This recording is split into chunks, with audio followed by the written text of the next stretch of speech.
Bueno, buen día a todos y todas. Bienvenidos, bienvenidas, bienvenides a una nueva emisión del Observatorio de Política Internacional, dependiente de la carrera de Ciencia Política, la Facultad de Humanidades de la Universidad de Mar del Plata. Mi nombre es Amílcar Sales Oroño, soy el director del observatorio y vamos a comenzar en esta oportunidad. Se encuentran entre nosotros integrantes e investigadores del observatorio, público en general y nuestro invitado de hoy, Jair Sibel, pero quería aclarar que esta es una conversación que vamos a tener con Jair en el marco de un ciclo de emisiones, de sesiones vinculadas con la coyuntura electoral en este año 2026 en América Latina. Principalmente la elección de Perú, que está en su segunda vuelta, la elección en Colombia, que ya tuvo un primer paso de composición legislativa, y la elección de octubre de este año, que quizás sea una de las elecciones más importantes de los últimos tiempos, que es la elección en Brasil, eh, y lo que ocurra allí con la reelección o no, la segunda reelección, el cuarto mandato eventualmente de Lula. Bueno, en ese ciclo, la elección de Perú nos resultó muy interesante el primer turno, los resultados que trajo, pero además viene siendo una elección muy interesante por muchas cuestiones y para eso lo hemos invitado a Jair. Buen día, Jair, ¿cómo te va? Buenas, ¿qué tal, compañeros? ¿Qué tal, Amílcar, a todo el equipo? Gracias por la invitación. Le paso la palabra a Hernán, hace una breve descripción y ya te damos la palabra. Muchas gracias, Jair, por estar con nosotros. Al revés, gracias a ustedes.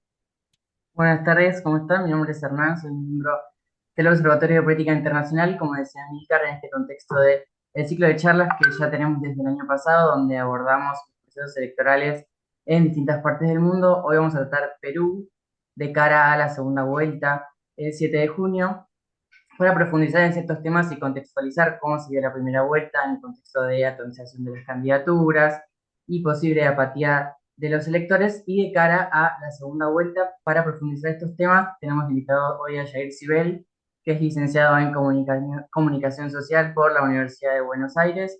Además es periodista y es director de la Diplomatura en Periodismo Internacional por la Universidad de Buenos Aires también. Además es investigador y analista en materia internacional. Bienvenido, Jair, un gusto y te cedo la palabra. Gracias, Hernán, gracias, Amílcar, Camila, a todos. La compañera, no me acuerdo su nombre, pero está ahí como Facultad de Humanidades. Paloma se llama. Paloma, Paloma, Paloma. Me acordé, gracias Paloma, y a todos los que están acá escuchando ahora. Bueno, tenemos un muy buen timing para empezar a esta charla porque hace apenas 20 minutos la Organización Nacional de Procesos Electorales, que es la institución encargada de velar por las elecciones en Perú, acaba de reconocer que Roberto Sánchez va a ser el candidato a la segunda vuelta, exactamente un mes y 2 días después de que se vote.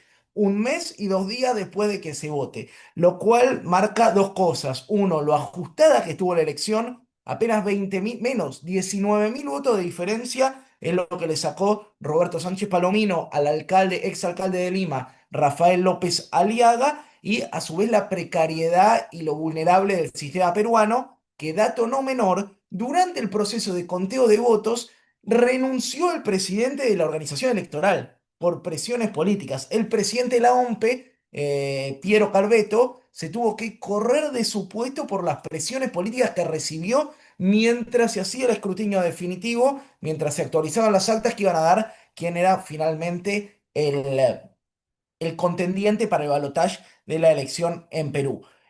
Dos o tres datos generales de la elección y después si quieren nos metemos un poco en el análisis. Lo ponían ustedes mismos en la convocatoria a esta charla. En Perú hubo 36 partidos inscriptos, 35 candidatos que se presentaron, 20 de ellos sacaron menos del 2% de los votos.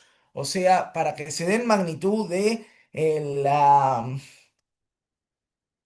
la anomia institucional, partidaria y electoral que existe en el Perú. Muchos de estos partidos que se presentaron son lo que se conoce como sellos de goma, ¿no es cierto? Armados, partidarios que se resuelven 1 o 2 años antes de las elecciones para adquirir fondos oficiales y presentar candidaturas que muchas veces son candidaturas hasta fantasmas.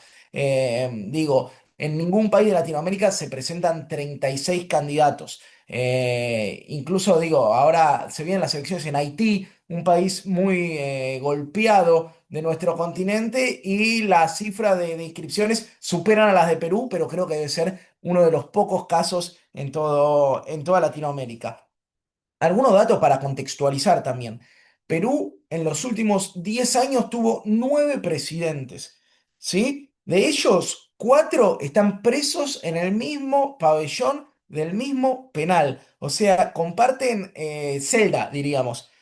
Ollanta Humala, con Mario Vizcarra, con el profe Castillo, con el Cholo Toledo. 4 expresidentes del Perú que están presos, sin contar a todos los que estuvieron presos. De hecho, PPK, Pedro Pablo Kuczynski, está detenido en su domicilio, en su mansión de San Isidro, y Alan García se suicidó en el medio de la investigación por el escándalo del caso Odebrecht. Entonces, bueno, dense una idea de lo que es la precariedad de la situación política en el Perú. Incluso el anterior presidente, José Gerí, era un tipo que llegó con un puñado de votos a una banca congresal y que por la propia composición del poder en Perú termina siendo elegido presidente.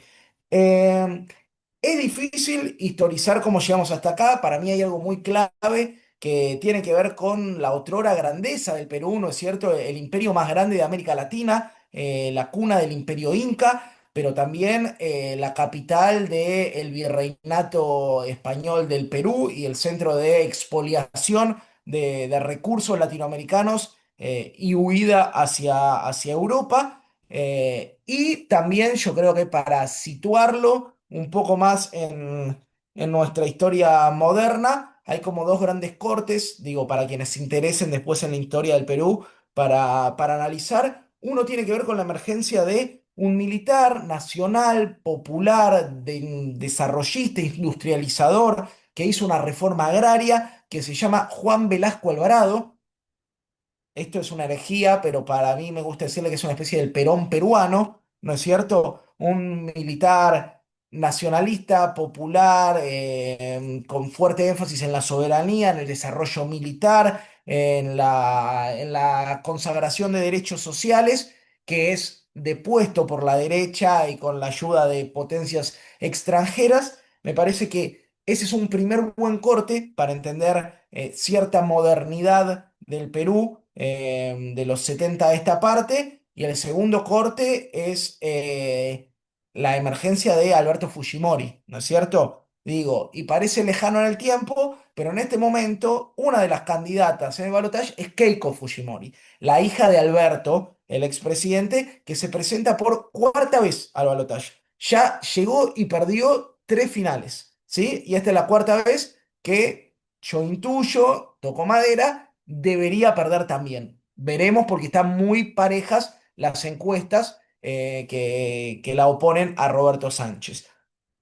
¿Qué pasa con la llegada de Fujimori? Bueno, llega en el 90, llega con como un tipo que representaba el Perú profundo, ¿sí? Si bien después termina siendo la representación de las élites limeñas, porque en Perú hay un corte geográfico muy claro que pasa también en muchos de nuestros países, en el nuestro, sin ir más lejos, que tiene que ver con la contradicción entre la capital enriquecida y sus élites ilustradas y las regiones empobrecidas y precarizadas. Es muy fuerte en Perú el eje Lima-regiones, que también tiene un eje racial, los cholos, ¿no es cierto?, contra los blancos o los caviares, y que además en el Perú se ha expresado políticamente de manera muy clara muchas veces. La primera expresión de esto es cuando llega Alberto Fujimori como un líder del interior peruano. El tipo era un rector de una universidad que se oponía nada más y nada menos que a Vargas Llosa. Él, en ese momento Cervantes, pero después Nobel de Literatura peruano, que llegaba como representante de las élites limeñas blancas e ilustradas. En ese momento Fujimori llega incluso con el apoyo de la izquierda. Así llega a su primer presidencia. Digo, odiosas comparaciones, pero uno podría sentir que hay un tufillo menemista de un caudillo del interior, de una cierta narrativa popular, opuesto a las élites blancas y capitalinas, que llega con un proyecto a priori popular y que inmediatamente se estructura el clima de época, que era la caída del muro de Berlín. There is no alternative, la fuerza con la que el neoliberalismo pregna en América Latina y instaura, por un lado, un modelo neoliberal brutal. El modelo neoliberal de Perú es brutal, ahora nos detenemos ahí. Y por el otro lado, un componente que el menemismo no tiene, que es un componente represivo, muy sanguinario, despótico y violento, básicamente porque en Perú todavía había una guerrilla activa muy sanguinaria también, muy despótica también y violenta también, como el Sendero Luminoso. Gran parte del capital político de Alberto Fujimori se consolida con su ministro de Seguridad, Vladimiro Montesinos, un tipo que también tenía cierto origen izquierdista y que es el encargado de reprimir sanguinariamente no solo a Sendero Luminoso, sino a todo lo que hablaba quichua y era de origen campesino. De hecho, en Perú, uno de los casos más sanguinarios es el de la esterilización forzada de mujeres campesinas e indígenas por parte del Estado. ¿Sí? Más allá de masacres como la de la Cantuta o la de Barrios Altos, en donde matan civiles y niños y adolescentes. Bueno, las esterilizaciones forzadas son como la marca de época de lo que es la dictadura de Fujimori. De hecho, es una dictadura porque el tipo disuelve el Congreso. Disuelve el Congreso, dicta una nueva constitución, que es la constitución que llega hasta hoy en día. Digo, otra vez hay un paralelismo con el menemismo. Fujimori dicta una nueva constitución, el menemismo dicta una nueva constitución que le permite reelegirse en el poder y que establece las bases de la estructura neoliberal actual del Perú. Em, ahora está mucho más extendida, por suerte, esta mirada, pero yo vengo estudiando y viajando y laburando en el Perú hace bastante tiempo y desde siempre decimos que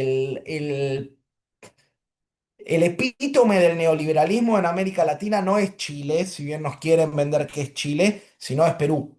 Perú es un país donde no solamente hay una grosera economía de mercado en términos de el control extranjero de los principales recursos de exportación. Perú es un país con poca materia elaborada, más que nada dedicado a la venta de materias primas, muy vinculado a la minería y a la pesca.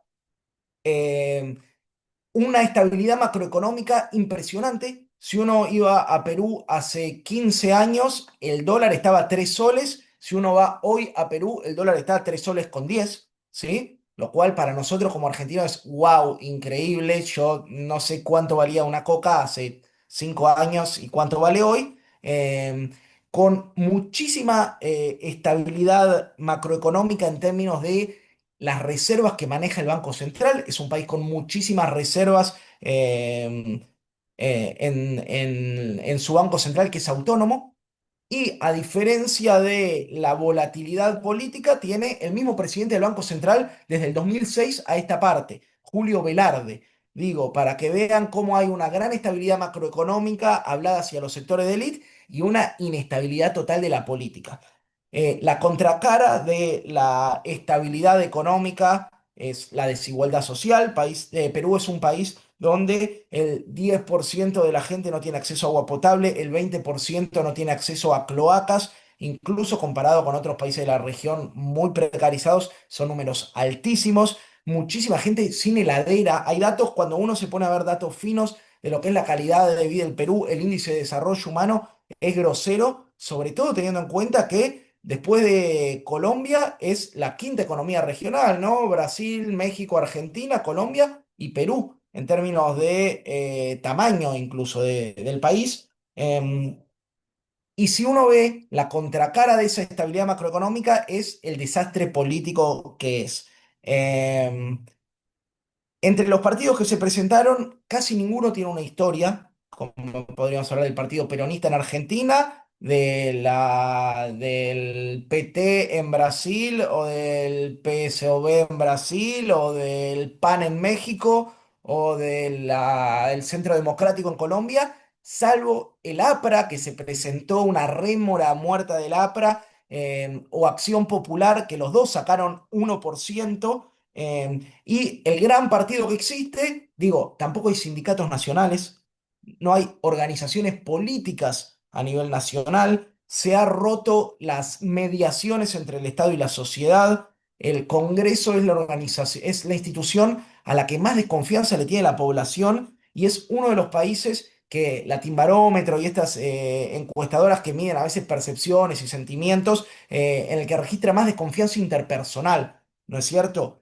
Ni que hablar de cómo permea el neoliberalismo en la vida cotidiana. Yo estuve ahí durante la pandemia y en pandemia un negoción era alquilar balones de oxígeno. Ellos le dicen balones a los que nosotros le decimos garrafas. Como no hay un sistema de salud pública digno para nada, había un negociado grosero de la reventa de tubos de oxígeno. Una locura. Hay un negocio muy grosero en torno a las universidades privadas. De hecho, hay un candidato que se llama César Acuña, que es el candidato de las universidades privadas. Es un sector empresarial importantísimo porque ellos tienen San Marcos y la Universidad Católica como las dos grandes universidades públicas con una política ultra restrictiva. Valga decir, en este momento San Marcos está tomada. Y San Marcos fue también uno de los focos de surgimiento de Sendero Luminoso. El surgimiento de Sendero Luminoso está vinculado también a ciertas, si se quiere, capas intelectuales de provincia que acceden a la educación superior y se radicalizan en un sistema tan excluyente como el peruano. En este complejísimo sistema tuvimos elecciones hace un mes y 2 días, ganó Keiko Fujimori, va a elecciones por cuarta vez, tuvo que enfrentar una interna dentro de la derecha, porque el tipo que sale tercero es Rafael López Aliaga. Si no lo conocen, se lo recomiendo que lo busquen. Digo, si ustedes creen que Milei es un personaje burdo y bizarro en su performance, Rafael López Aliaga es peor, es una muestra que siempre se puede ser un poco más grosero. Es un tipo al que le dicen Porky, es un numerario del Opus Dei, es un empresario multimillonario, de hecho es el dueño de Perú Rail, que es el tren que conecta el Machu Picchu con el pueblo más cercano que se llama Aguascalientes, un negocio multimillonario. Es una persona que practica el sodalicio y la autoflagelación, que propuso darle un DNI a los fetos, así es el nivel de la chabacanería política, y que perdió las elecciones por 19.000 votos. Es el tipo que termina tercero. Eh, ¿Qué expresa esto? Expresa cierta diferencia dentro de una derecha más tradicional, ligada al ejercicio real del poder, como es la de Keiko Fujimori, vinculada a el poder judicial, al poder económico, a la embajada estadounidense, y una derecha más a la nueva usanza, ¿no? Esta de López Aliaga, más parecida a la narrativa de Vox, a la narrativa de Javier Milei. Digo, no porque Keiko Fujimori no esté tan a la derecha en términos políticos, sino en términos de representación social, ¿no? Queda por fuera Rafael López Aliaga y hasta ahora está denunciando fraude. Digo, el tipo que sale tercero está denunciando fraude y pidiendo la impugnación de las actas del Perú profundo. Dato no menor, usted les recomiendo que se pongan a ver los mapas de composición del voto entre el voto de Lima y el voto de las regiones. Como pasa en muchos países andinos, como pasa en Ecuador, por ejemplo, uno puede distinguir entre la sierra y la costa, ¿no? En la serranía peruana y sobre todo en el sur, en Cusco, en Arequipa, en Puno, en Ancash, en esos distritos, la población está mucho más ligada a los pueblos originarios serranos, ¿no es cierto? A los quichua y a los aymara, a la gente de herencia incaica. Es una población muy combativa y que suele votar proyectos antielitescos, ¿sí? No diría de izquierda, diría nacional y popular parecido a un Ollanta Humala, parecido a un Toledo, parecido a un Profe Castillo, ¿no? En esa zona gana por afano los proyectos nacionales y populares. En Lima gana por afano Rafael López Aliaga, el tipo que es exalcalde de Lima.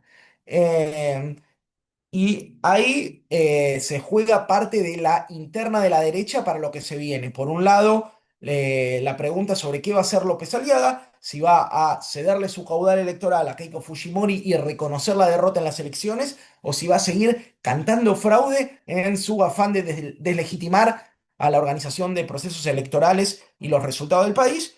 O, por el otro lado, qué va a hacer Keiko Fujimori con ese electorado de López Aliaga que también es un electorado crítico de lo que viene siendo Keiko. Ustedes piensen que Keiko dirige a la derecha hace por lo menos 16 años y de 16 años de derrotas. O sea, pierde las presidenciales, si bien es la mujer que controla el poder real en Perú, porque sus bancadas siguen siendo cruciales a la hora de definir políticas. Es una mina que nunca pudo llegar a presidenta. Sí fue primera dama. A los 19 años fue primera dama porque ustedes sabrán que Alberto Fujimori se separa de su ex mujer y unge a Keiko Fujimori como primera dama a los 19 años.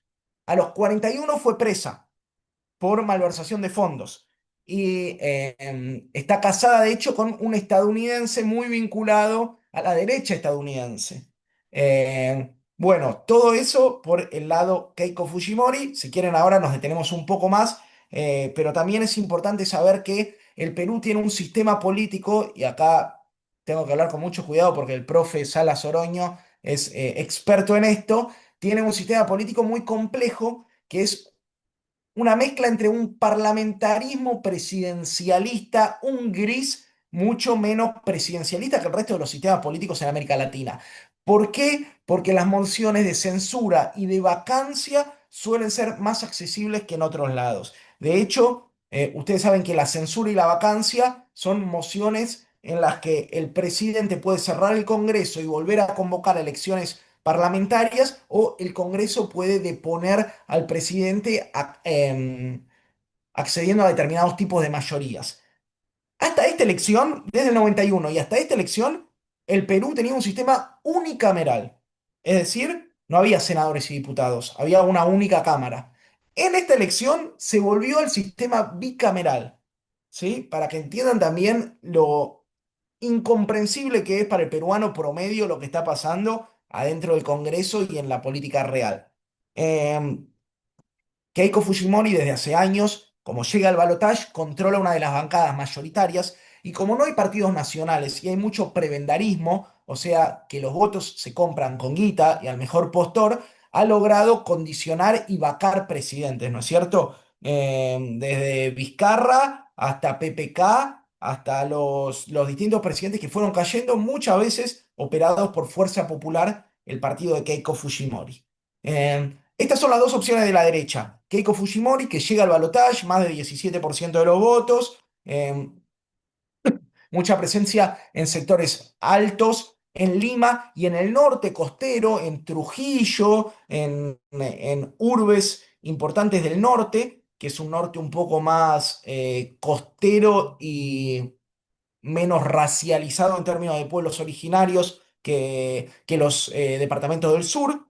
Y por otro lado, llega al balotaje Roberto Sánchez. Ustedes saben quién es en Argentina, Roberto Sánchez, ¿no es cierto? Roberto Sánchez en Argentina es Sandro, así que en esta breve exposición lo llamaremos el Sandro del Altiplano, al compañero, que Roberto Sánchez llega básicamente empujado por Pedro Castillo. No sé si recordarán, Pedro Castillo era un profe, ¿sí? De un sindicato regional de Cajamarca que empieza a hacerle una huelga importante al sindicato oficial. Es como que, vamos a traer un ejemplo muy reciente, es como que la lista multicolor del SUTEBA provincia se opone a la lista oficial del SUTEBA provincia, ¿sí? A la lista de Roby Baradel, y el tipo que organiza esa rebelión de profesores empieza a ganar visibilidad.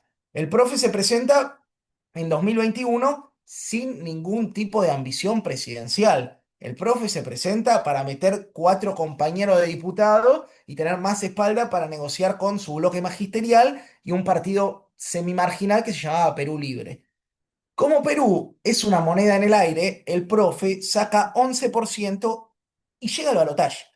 Era tal el nivel de desconocimiento del profe, que a mí siempre me gusta citar esta anécdota, que la CNN, cuando pone el zócalo con los ganadores, no tenía la foto del profe y pone una imagen random de un perfil tipo el emoji de WhatsApp de perfil. Bueno, porque no habían ni siquiera googleado la foto del profe Castillo. No había posibilidad de que un tipo así, digo, obviamente al calor de lo atravesado que está por la lectura de las élites limeñas y porque en Twitter no aparecía el profe y porque en la conversación digital nadie había hablado de Castillo jamás. Bueno, se sube un caballo, Castillo, en plena pandemia de COVID, se saca el barbijo a la mierda, empieza a recorrer pueblos, llega con 11% a las elecciones, derrota a Keiko Fujimori en las elecciones y es elegido presidente.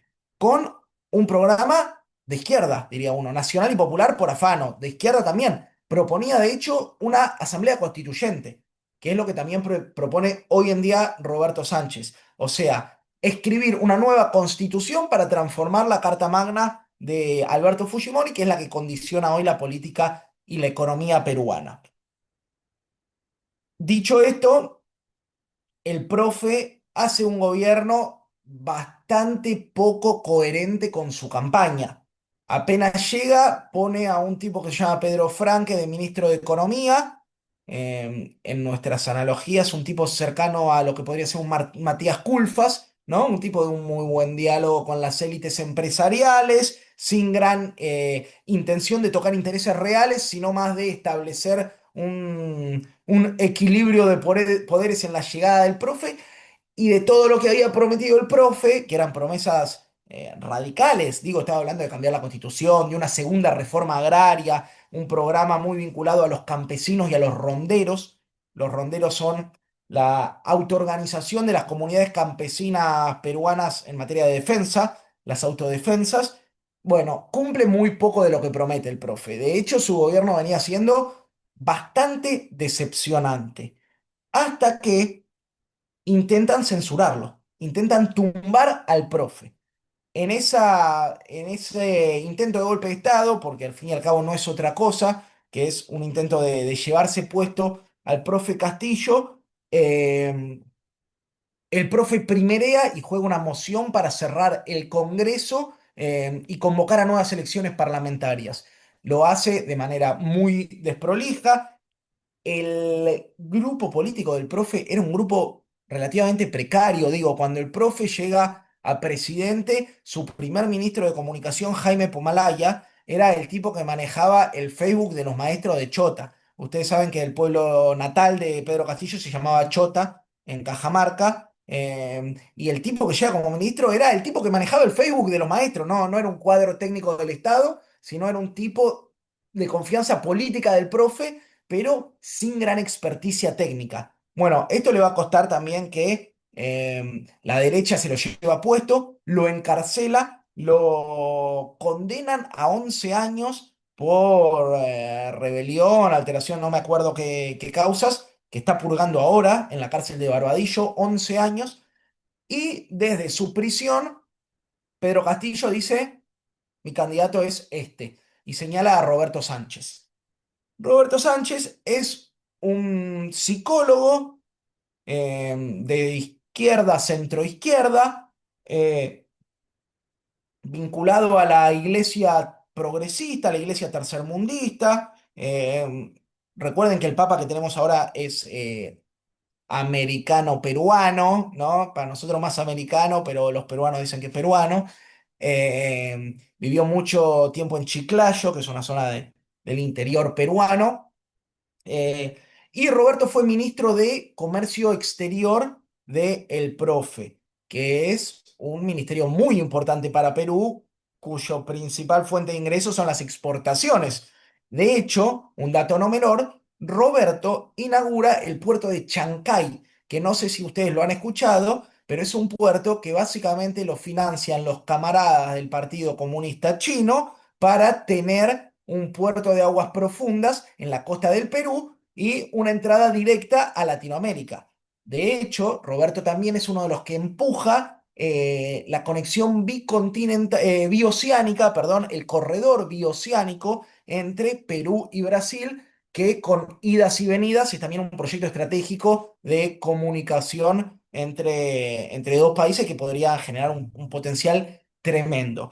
Eh, Roberto llega igual que el profe, sin ningún tipo de esperanzas en las encuestas, le bajan el precio desde todos los sectores del poder y llega, no sé si me queda, cuánto me quedan, chicos, así sé cuánto me enrosco o no. ¿Sí? ¿Cinco? ¿10? ¿Cinco? Bueno, siete, pongámosle, si Sí, quieren. dale 10, dale 10. Bueno, dale. Un poco porque me apasiona este tema y es un poco friki, pero un poco también porque es muy bizarro entenderlo. Roberto llega con la alianza de el castillismo, o sea, la gente que bancaba al profe y pedía la libertad del profe. De hecho, cuando se llevan preso al profe, asume su vicepresidenta, que refuerza una historia de traiciones de vicepresidentes en Latinoamérica que va desde Lenín Moreno hasta Julio Cleto Cobos, hasta historia de vicepresidentes traidores. Necesito algún otro ejemplo, Amilcar. Michel Temer, Michel recientemente. Temer, por supuesto. Bueno, Michel Temer, Julio Cleto Cobos, Lenín Moreno, muchas historias de vicepresidentes traidores. Dina Boluarte se suma, asume el poder y reprime violentamente las protestas en el sur del Perú. 60 muertos deja en Juliaca, que es una ciudad de Puno, en el sur combativo del país, que sale a pedir la libertad del profe. El profe, que había hecho un gobierno muy pedorro para lo que había propuesto, sin ninguna transformación de fondo y obviamente muy condicionado por el esquema de poder de Perú, ¿no? Uno es uno y sus circunstancias. El profe era un guerrero del norte, pero llegó ahí y le costó tomar decisiones. Em, Termina preso y se engrandece su figura, ¿no? Lo mete preso el fujimorismo, lo mete preso la extrema derecha, y para la gente que venía medio decepcionada y decía, este nos prometió que iba a cambiar el Perú de raíz y terminó poniendo de ministro de Economía al más rubio y blanco que encontró, empieza a construirse una épica atrás del profe, de la libertad de Pedro Castillo, ¿no? Incluso no desde una reivindicación de su gobierno, sino desde la reivindicación del voto popular, viejo. Defiendan al tipo que votamos. Entonces, Roberto Sánchez expresa un poco el castillismo, un poco una izquierda chola. Chola es como se le llama en el Perú a la gente marrón, diríamos nosotros, a la gente de provincias, a la gente del interior, de herencia originaria. Y también expresa un sector muy interesante de la política que se llama el etnocacerismo, que es una tendencia que reivindica la grandeza incaica, que pide pena de muerte para corruptos, que es totalmente anti-LGBT y anti-woke, diríamos ahora, pero que es profundamente izquierdista en lo económico. Propone expropiaciones, expulsar empresas extranjeras y cuyo principal referente es Antauro Humala, hermano de Ollanta Humala, que pasó 2 décadas preso por un intento de golpe de Estado contra Toledo. Entonces, de esa composición complejísima del campo popular peruano, llega Roberto Sánchez con un gesto característico que es el sombrero del profe. El profe tiene el tradicional sombrero chotano, que es el sombrero de Chota, que es un pueblo de Cajamarca cuyo nombre da para muchas sonrisas en nuestro país, pero que tiene un sombrero característico, el sombrero chotano, y el profe lo bendice como su delfín, dándole el sombrero chotano. Con eso, Roberto empieza a recorrer el país y llega a segunda vuelta. Hoy en día, la discusión tiene que ver con qué va a pasar con varios sectores. Primero, con el sector de centro, ¿no es cierto? El balotaje va a ser el 10 de junio, falta menos de un mes. ¿Qué va a pasar con el sector de centro, que tuvo representación en tres candidatos? Dos fantasmas, uno se llama Belmont, un ex alcalde de Lima, un señor muy viejo, otro se llama Nieto Montesinos, un tipo también prebendario de centro, y otro más interesante se llama Alfonso López Chau, que es un ex rector de la Universidad de Ingeniería, de centro, digamos, progresista en lo social, neoliberal en lo económico. Ellos le llaman la economía social de mercado. Yo descreo de la existencia de ese término, pero son tipos que creen, bueno, en un poco más de libertades democráticas, pero no vayamos a tocar ningún interés que no se asuste ningún empresario. Entonces, uno de los grandes desafíos de Roberto es cómo genera cierta gobernabilidad y cierta confianza a ese sector de centro. Y por otro lado, cómo consolida votos en las provincias, donde debería haber leído muy bien. La otra vez leía cómo le fue al profe en el balotaje con Keiko, y en las provincias del sur sacó arriba del 80% en casi todas el profe. Digo, hay una marca geográfica clarísima, ¿no? Si a nosotros nos sorprendía Córdoba, que Milei sacó 75%, ahí en Puno sacaba casi 90%, el profe 89%. Hay algo también del voto comunitario que también sucede en Bolivia, que es como una forma comunitaria de decisión de a quién van a acompañar. Pero bueno, ahora los dos grandes desafíos de Roberto tienen que ver con, uno, cómo consolidar un apoyo del centro político, de lo que se llama también la izquierda caviar, que es como la izquierda limeña progresista, en donde podríamos ubicar a una ex candidata que se llama Verónica Mendoza, pero también como a la progresía limeña, antifujimorista, pero que también le da un poco de miedo. Que Roberto sea un poco popular y medio morochón y eso le genera ciertos resquemores. Y por otro lado, Keiko Fujimori tiene el desafío de ir a pelear su cuarto balotaje después de perder tres veces y esta vez con una dispersión del voto de derecha, porque no sabemos si López Aliaga va a convocar a que nadie vaya a votar para legitimar estas elecciones en el balotaje.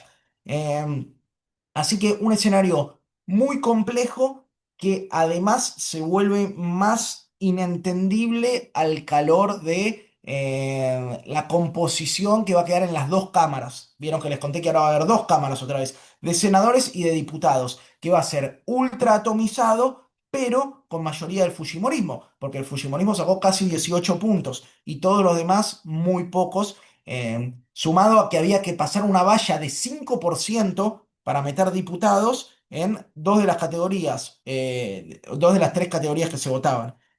Un sistema muy complejo, casi imposible de entender. En este contexto se va a votar el 10. Yo estaría muy atento a lo que pasa porque va a ser una elección muy pareja que se defina por pocos miles de votos. Lo mismo pasó con el profe Castillo, donde, digo, las instituciones son muy frágiles. Lo que contaba al principio de la charla, el presidente del Instituto Electoral renunció en el propio conteo electoral, viejo. You had one job. Tenías que cuidar el proceso electoral y renunciaste ahora. Y sumado a que es un país que tiene muchos intereses de potencias extranjeras, no solo de China con el puerto de Chancay, no solo de Estados Unidos en términos de alineamientos internacionales y de provisión de insumos mineros, sino también hay intereses de México, sobre todo vinculado al comercio exterior, hay intereses de Brasil vinculados a la construcción del corredor bioceánico. Y un país que podría ser mucho, mucho más importante a nivel geopolítico de lo que es hoy en día, también a consecuencia de esta dispersión política y de esta anomia institucional. Bueno, no sé, hablé un montón. Bueno, muchísimas gracias, Jerry. Estuvo re interesante. Es bastante apasionante este caso, así que yo creo que por eso se extiende un poco. Arranco con una pregunta y después vemos si alguna más quiere intervenir. Em, Hablamos de que hay varias mediciones acerca de la desconfianza y se nota un poco en el clima electoral, pero a su vez hay cierto compromiso de los peruanos yendo a los comicios, porque digo, fue bastante gente, mismo con la extensión bastante inusual y bastante cuestionada también de extender hacia el otro día la apertura de los comicios por fallas en la administración electoral. Entonces, ¿existe o puede como coexistir como esta desconfianza en las instituciones políticas, pero que a su vez se demuestren como altos niveles de politización en el mismo electorado? Está buena la pregunta porque expresa también una sociedad ultra contradictoria, ¿no? Si bien la participación fue buena, no, o sea, no hay una anomia marcada por el ausentismo y el llamado a no participar. Yo creo que el problema es que hay una desconfianza cada vez más creciente en las instituciones, sobre todo a cuenta de una carencia de respuesta en un montón de cosas. Digo, les iba a decir de cómo se ve, cómo funciona parte del neoliberalismo en el Perú, tiene que ver con el sistema de transportes. El sistema de transporte en Lima, capaz que sucede en otro lado, en Lima seguro, tiene que ver con que cada cual puede tener su camionetita, ¿no? No existen las líneas de colectivos gestionadas por un Estado y una asociación reguladora del transporte. Cada muchacho que se compra una camionetita puede tener una camionetita y hacer su recorrido, lo cual obviamente redunda en un caos insondable de tránsito, en una precariedad grosera de la viabilidad urbana. Y el neoliberalismo como tal ha permeado en todas las instituciones. Es uno de los países que tiene mayor nivel de precariedad laboral, ¿no es cierto? Orilla el 80%, 70 y alto, 76%, depende la medición. Yo creo que la mayor victoria del neoliberalismo en Perú ha sido generar descrédito en la política.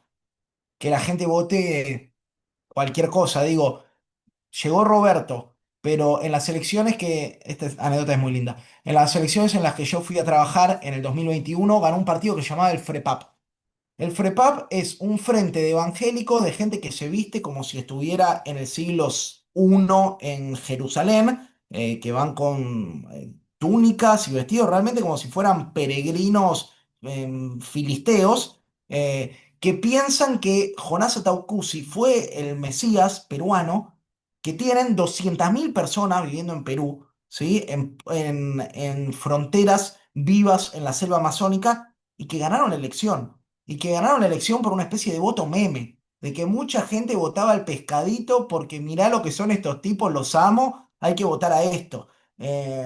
Entonces también habla de cierta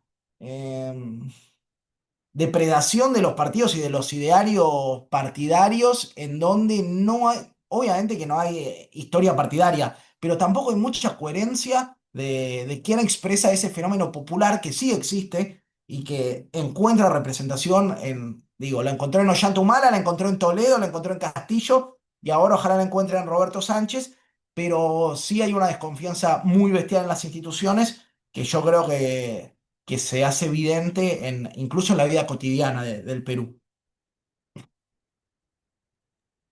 Perfecto, muchas gracias. Ahora abrimos un espacio por si quieren hacer preguntas a alguno de los participantes. Tengo una pregunta, pero bueno, no sé si levantó justo la mano Carolina. Si querés, Carolina, comenzá y después pasa a mí. Hola, ¿qué tal? No sé si se escucha bien. Sí, perfecto. Sí. Eh, bueno, más que una pregunta, es un aporte. Yo soy de Perú, de Lima. Hace 3 años y medio que vivo aquí en Rosario. Eh, uno que va conjuntamente con lo que dice Yair, eh, hay una frase que se suele decir hace muchísimos años en Perú, sobre todo en Lima, la capital, ¿no? Y quizás otras provincias también más del norte, sobre todo más costeras, que es el terruqueo, ¿no? Que ha hecho que mucha gente joven y quizás no tan joven, veintitantos años, una cosa así, se aleje de la política o decida no tomar, no militar, no crear sus propios partidos políticos. Y este famoso terruqueo quizás lo empieza sembrando la derecha limeña, elitista, ¿no? Que con cualquier partido de izquierda, comunista, centroizquierda, inmediatamente te califican de terrorista, ligado a Sendero Luminoso o otro digamos, grupo terrorista también denominado por Lima, el Movimiento Revolucionario Tupac Amaru o el MRTA. Entonces eso ha hecho que por muchos años un sector, una generación, y yo tengo 45 años y también mi generación, quizás un poco mayor, una generación mayor que la mía, quizás se ha alejado mucho de formar sindicatos, de la militancia política, etc. etc. Bueno, eso nada más.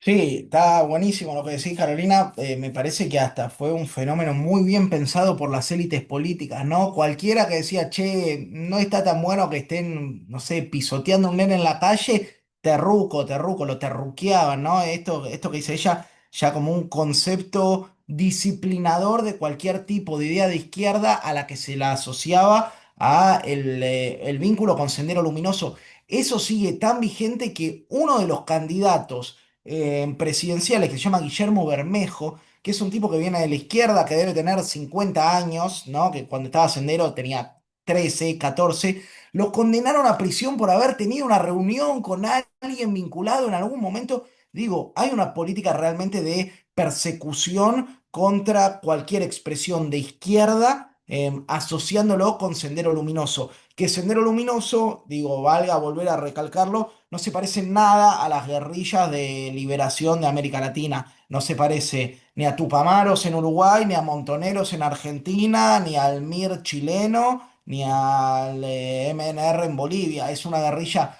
mucho más sanguinaria, mucho más sectaria, que hizo de la violencia un método, pero un método de construcción política, ¿no? Creo que incluso viendo lo que fue la experiencia de Sendero Luminoso, digo, es muy difícil reivindicar algún aspecto de eso. Sí es verdad que se hicieron muy fuertes en una población que no tuvo nunca una expresión política. En los magisterios se hicieron muy fuerte, en la población quichua parlante se hizo muy fuerte, en el interior del país se hizo muy fuerte porque realmente expresaba una impugnación del sistema que siempre fue tremendamente excluyente en el Perú. Pero recupero lo que dice Carolina de que el terruqueo, esta idea de asociar cualquier postulado de izquierda con ideas terroristas, es una estrategia de las clases dominantes del Perú hace años y que le viene funcionando muy bien. No sé, Carolina, cómo lo ves, pero bueno, de hecho lo has dicho vos, ¿no? Incluso en muchos sectores es una herramienta de persecución política lisa y llana. Amilcar. Eh, ah, yo tenía una pregunta, Jair, que un poco aprovecho y pongo varias, ya que hay varios que quieren hacer preguntas, hago esta y ya, no sé, me gano la antipatía. Una es, bueno, ¿en qué medida la, la coalición electoral puede luego transformarse en una coalición gobernante? Digo, teniendo la experiencia de Pedro Castillo, ¿qué va a pasar eventualmente con Roberto Sánchez si es que llega, ¿no? Y en relación con esa experiencia y la sabiduría o los recaudos que se irán a tomar en función de solidificar un poco los propios recursos políticos que se tienen, o trazar una estrategia distinta, o bueno, etcétera, etcétera. Eh, ¿En qué medida eso es posible en un país como Perú, que tiene a la minería como principal actividad económica, como ese elemento clave para la acumulación de divisas, pero una minería que va, digamos, en términos de megas corporaciones y de distribución no son solo empresas estadounidenses, ¿no? También son chinas, son canadienses. Digo, en Perú hay de alguna forma un, un capitalismo extractivista muy arraigado, ¿no? Es posible, yo sé que las propuestas de Roberto Sánchez hay algo de hacer una minería alternativa, pero hay fuerza política, hay condiciones para plantearlo, hay aliados, eso, eh, digo, me parece que en el mapa eso también juega un peso muy importante, ¿no? Cómo revertir un tipo de capitalismo que en el caso peruano, heredado, como bien vos decís, esa estructura de la constitución fujimorista, con esto que señalaba Carolina de la cultura propia, ¿no? Del fujimorismo. ¿Qué condiciones hay para una vuelta de página en este punto? Es clave lo que preguntás. Yo lo que creo, en mi opinión personal, es que si Roberto no va a una constituyente, termina preso. No hay vuelta, no hay vuelta, no es creativo, no es que yo me pongo creativo. Los últimos presidentes peruanos electos por voto democrático terminaron presos. Toledo, Humala, Vizcarra, PPK, el profe, y probablemente si Roberto no construye la correlación de fuerza para tocar la constitución, vaya preso. No hay duda, ya le están inventando ahora una causa ahora en campaña de, no sé, tres firmas que sobraron en un padrón de algún, digo, si lo metieron a Lula preso diciendo que se había amañado un departamento, imagínate lo que es con la justicia peruana y el poder real en Perú. Entonces, yo soy de los que cree, a diferencia de lo que quizá piensa otra línea más del internacionalismo progresista, de que no se puede gobernar el Perú en un diálogo con las élites, que tenés que ir a tocarles la constitución, que es la herramienta con la que ellos han gobernado todo este tiempo. Lo demuestra la historia, no es una impresión mía de izquierdista nostálgico, lo demuestra la historia. Y ahora, la pregunta más rica de lo que decís vos es: ¿cómo se hace eso de un tipo que no tiene ni partido, ni medios, ni empresarios, ni estructura, ni un pueblo movilizado al que levanta el teléfono y salen a incendiar las calles al llamado de Roberto? No tengo idea. Pero yo creo que sí hay un Perú popular que si Roberto hace las cosas bien lo va a apoyar. Eh, pero sí estoy seguro de que si el tipo no logra, igual que Castillo, si el tipo no logra cumplir su promesa de tocar los privilegios de la élite peruana, de la CONFIEP, que es la Confederación Empresaria, es como una mezcla de la rural y la UIA acá, ¿no? Todos los grandes capitales que confluyen ahí. Y de los intereses mineros, que vos lo dijiste, no es solo China, no es solo Estados Unidos, están todos los dependientes de la Commonwealth que tienen intereses mineros. Canadá, está Sudáfrica, está México metido en el comercio exterior de Perú, hay capitales mexicanos metidos en el comercio exterior de Perú. eh, yo creo que si Perú no avanza sobre el control de la renta minera, yo creo más en el control de la renta minera que en un modelo alternativo de extracción más amigable con el ambiente. Me parece más viable, ¿no? Incluso teniendo ejemplos históricos. Chile, hasta el día de hoy, tiene el cobre controlado por el Estado en un 80%, ¿no? La única cosa que se quedó Pinochet de Allende fue la estatización del principal insumo de exportación. Es el principal exportador del mundo, Chile, y todavía lo tiene en manos estatales. No hay que irse tan lejos, no hay que pensar en Gaddafi nacionalizando el petróleo. Hay un ejemplo cercano de un país que controló la principal variable económica y desde ahí construyó un proceso neoliberal, concentrado, ¿no? Pero que lo sostuvo. Yo soy más de esa idea, de creer que el tipo tiene que apropiarse una parte de la renta minera que va a ser muy difícil por lo que son los procesos extractivos en la actualidad, ¿no? Pensar una minería con más escucha a las comunidades o más respetuosa del ambiente, sino que la discusión va a ser qué se hace con la plata de esa renta minera. Esa es la discusión que hoy podría llegar a dar el tipo.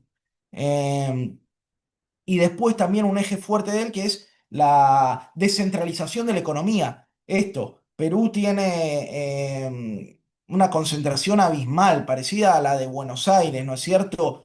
Lima y el conurbano hegemonizan bestialmente todo. Y tiene una ciudad como Cusco, que fue la capital del Imperio Inca, del Tahuantinsuyo, el camino del Inca, postergada solamente una ciudad turística, y tienen en el norte Trujillo, que es una ciudad que podría ser potencialmente muy importante y también está relegada. Yo creo que otra de las cartas que se puede jugar él fuerte es la descentralización, el apoyo del poder local. Hay algo interesante en el Perú que es esta idea de burguesía chola, le llaman, ¿no es cierto? O sea, de los tipos que son una clase dominante, una pequeña clase dominante en sus departamentos.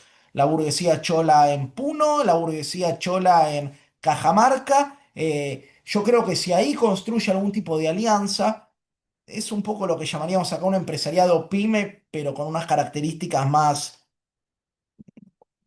peruanas, puede construir algún tipo de alianza que dispute algo. Pero de movida la tiene bastante difícil. Muy bien, me parece que tenemos todavía tiempo para una pregunta más. Sí, yo iba a hacer una, Cami, si puede ser. Sí, No obvio. sé si hay alguien más. Ok. No, yo Jair te quería preguntar un poco sobre la composición de ese apoyo electoral, ¿no? En general en Perú, cómo juega el voto femenino y también el voto de los jóvenes, ¿no? Acá hablamos mucho de esa población mejorista con el votante de Milei. Si hay algo similar allá, si hay algún tipo de segmentación electoral, bueno, un poco sobre eso te quería consultar. Bueno, esta pregunta es re interesante porque si uno se pone a analizar en la región, en general las mujeres suelen encabezar las resistencias, por lo menos electorales, seguro, a los gobiernos de ultraderecha, ¿no? Si uno mide imagen de Milei en Argentina es por afano. Si uno mide la votación de Cast contra Jara en Chile, también había una composición fuerte del voto. Acá es al revés. En el Perú Roberto Sánchez tuvo más adhesión masculina que femenina. Y de hecho, digo, todas encuestas, tanto Datum como Ipsos, que son las dos principales encuestadoras, que yo las tomo con muchísimas pinzas, muestran esto, que hay mayor adhesión masculina a la figura de Roberto Sánchez que de las mujeres.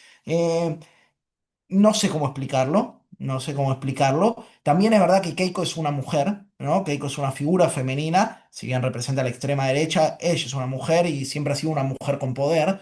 Eh, También es un país que tiene, capaz Carolina ahí me ayuda también, ¿no? Pero una contradicción, mujeres lideresas históricas, de Micaela Bastidas a esta parte, pero también una cultura muy machista. Digo, y eso que nosotros vivimos acá en un país machista, en Perú yo creo que también se refuerza eso. Entonces, una de las discusiones que está teniendo el equipo de campaña de Roberto Sánchez es cómo se mete en ese sector de mujeres, de mujeres jóvenes, eh, que también es verdad que el discurso de Roberto, a diferencia de otros progresismos regionales, no es un discurso tan, si bien no es antiaborto y no es anti-LGBT, de hecho es bastante progre él en eso.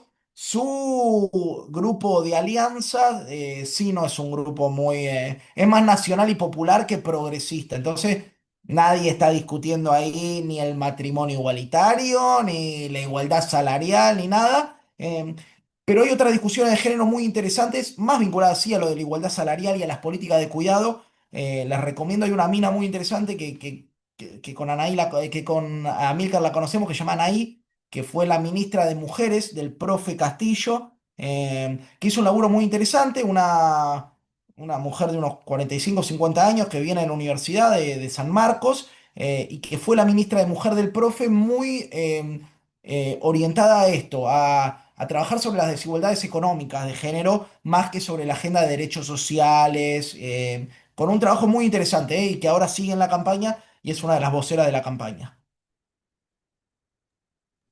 De hecho, hay un libro de Anaí Durán que está de libre acceso en el portal de Claxo, eh, creo que es de reciente, donde explica un poco las distintas secuencias que se ponen en juego en la elección de Castillo y en esta también, ¿no? Si quedan unos minutitos, Hernán también quería hacer una consulta y después Carolina tenía levantada la mano y ya podemos ir Ahí, haciendo un breve sí. cierre. Gracias, Cami. Cortito.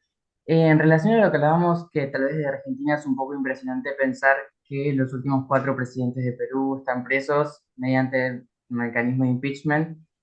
Estaba leyendo algunas consultoras, algunos análisis al respecto, que mostraban que el 70% de los electores encuestados mostraban como primer o primordial a responder el próximo gobierno la corrupción.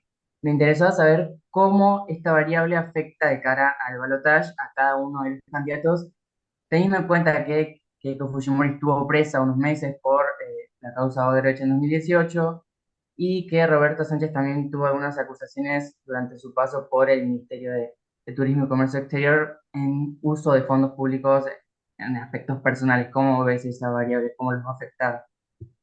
Es interesante porque durante mucho tiempo la corrupción, cuando las encuestas miden principal preocupación, ¿qué es lo que te preocupa más del Perú? Durante mucho tiempo fue corrupción, muchísimo tiempo fue corrupción. Entonces el discurso anticorrupción, manos limpias, era muy fuerte. Ahora desde hace unos años viene siendo seguridad. Básicamente porque es un delirio la vida en Perú, porque la extorsión, el narcotráfico, el secuestro realmente son un flagelo para la vida de la clase trabajadora, ¿no? Eh, yo creo que va a jugar lo de corrupción. En los últimos días salió un escándalo de corrupción de una mano derecha de Keiko Fujimori que se llama Miki Torres, no me acuerdo, Miki algo, que es como su gran armador político, que se fue a Europa con fondos públicos a tomar champán y comer caviar. Así que yo creo que a Keiko le golpea el tema de la corrupción. De hecho, como bien vos recordabas y como yo comentaba, Keiko estuvo presa por malversación de fondos, asociación ilícita, y es una mina muy vinculada a la corrupción de su padre, que incluso hay un histórico Vladivideo, que es el video de Vladimir Montesinos contando fangote de dólares, que es así iconic como el de José López tirando bolsos acá, ¿no? A ese nivel. Entonces hay mucha asociación de la idea de corrupción a la figura del Fujimorismo. Lo que no quiere decir que hay gente que sepa que son corruptos, igual lo van a votar con tal de que no gane una propuesta de izquierda, ¿no? El antivoto a la izquierda también es una tendencia política fuerte ahí.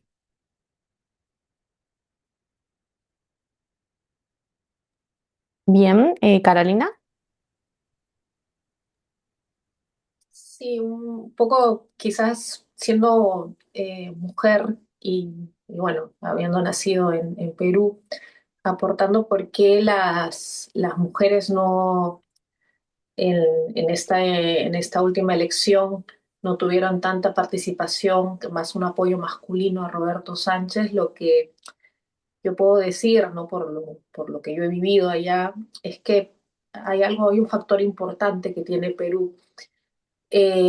Perú es un país católico, ¿no? Y yo creo que eso es algo que es algo de suma importancia, muy católico y muy conservador. Y por lo tanto, todavía el rol de la mujer o la participación de la mujer está restringida en varios sectores muy conservadores al, al hecho de ser mamá, ¿no? Un poco que la figura de ser mamá, de ser la que engendra, es, es todavía, a pesar que hay ciertas, ¿cómo decirlo?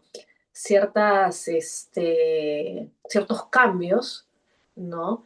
Pero todavía en la presencia de la religión y ver a la mujer como un ser que está destinado a ser mamá, hace que el rol de la mujer quizás en la política o en otros ámbitos sea muy poco participativa.